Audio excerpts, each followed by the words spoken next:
frères, chères sœurs, c'est avec une immense joie que nous vous accueillons aujourd'hui pour cette première conférence organisée par l'association Savoir et Tolérance sur le thème des signes annonciateurs du jour du jugement.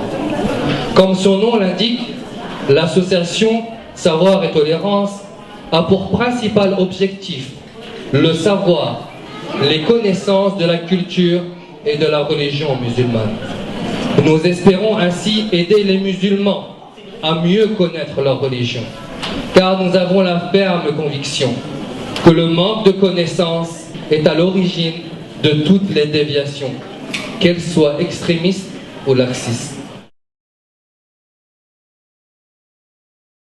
وعن أبي هريرة رضي الله عنه أن النبي صلى الله عليه وسلم قال: لا تقوم الساعة حتى يقبض العلم وتكثر الزلازل ويتقارب الزمان وتظهر الفتن ويكثر الهرج وهو القتل حتى يكثر فيكم المال فيفيض كما رواه البخاري.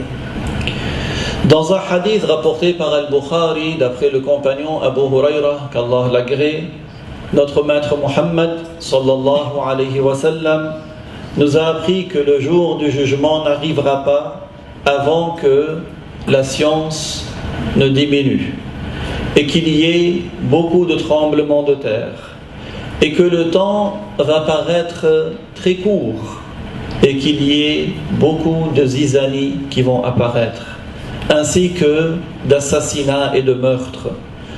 Et l'argent sera disponible à grande échelle chez les gens.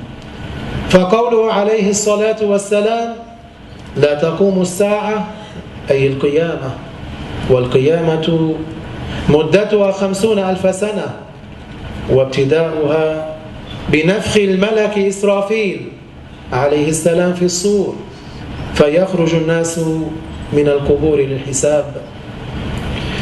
Dans ce hadith, le messager d'Allah sallallahu alayhi wa sallam a dit que le jour du jugement ne commencera pas avant certaines choses. Il est à rappeler que le jour du jugement dure 50 000 années et que ce jour va commencer lorsque l'ange Israfil va souffler dans le corps, qui est un instrument qui émet un son. Les gens sortiront alors de leur tombe pour l'exposition de leurs actes.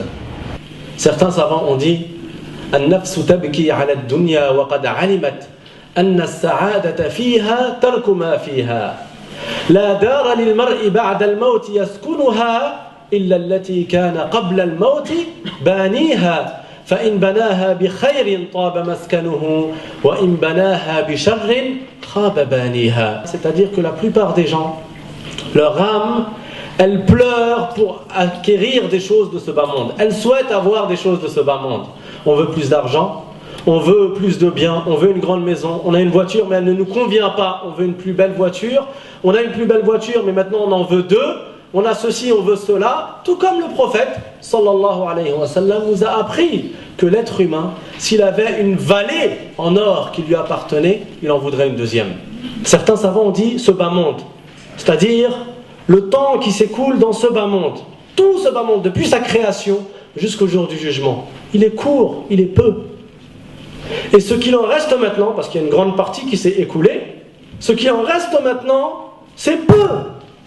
Et ce qui t'a été accordé à toi de ce peu, c'est peu.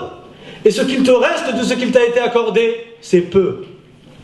Ensuite il a dit: فأنت الآن في دار العزاء وغدا ستكون في دار الجزاء. Aujourd'hui, tu es dans la demeure des condoléances. Les gens, ils meurent les uns après les autres et on se passe les condoléances les uns après les autres. Demain, tu es dans la demeure de la rétribution. Tu seras jugé, tu seras questionné. أعوذ بالله من الشيطان الرجيم بسم الله الرحمن الرحيم إن تتوبا إلى الله فقد صغت قلوبكما جنوبكما وإن تظاهرا عليه فإن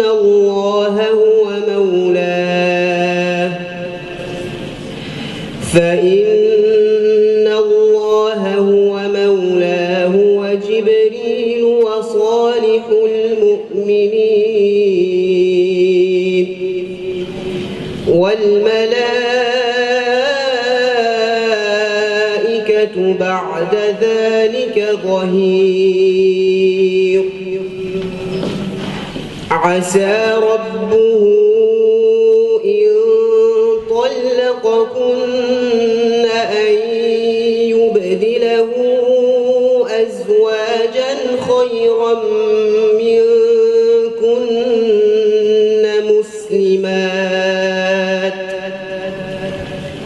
مسلمات مؤمنات قانتات تائبات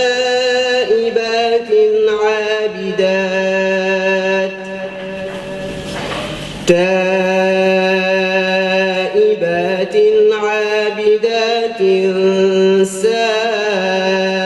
سائحات ثيبات وأبكارا. رب المشرقين ورب المغربين فبأي آلاء ربكما تكذبان مرج البحرين يلتقيان بينهما برزخ لا يبغيان فبأي آلاء ربكما تكذبان يخرج منهما اللؤلؤ والمرجان فبأي آلاء ربكما تكذبان وله الجوار المنشآت في البحر كالأعلام فبأي آلاء ربكما تكذبان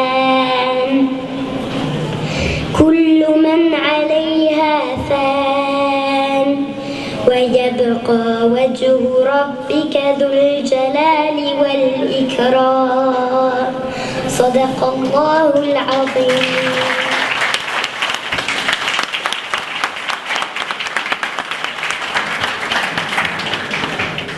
الوارث الرشيد الصبور الذي ليس كمثله شيء وهو السميع البصير.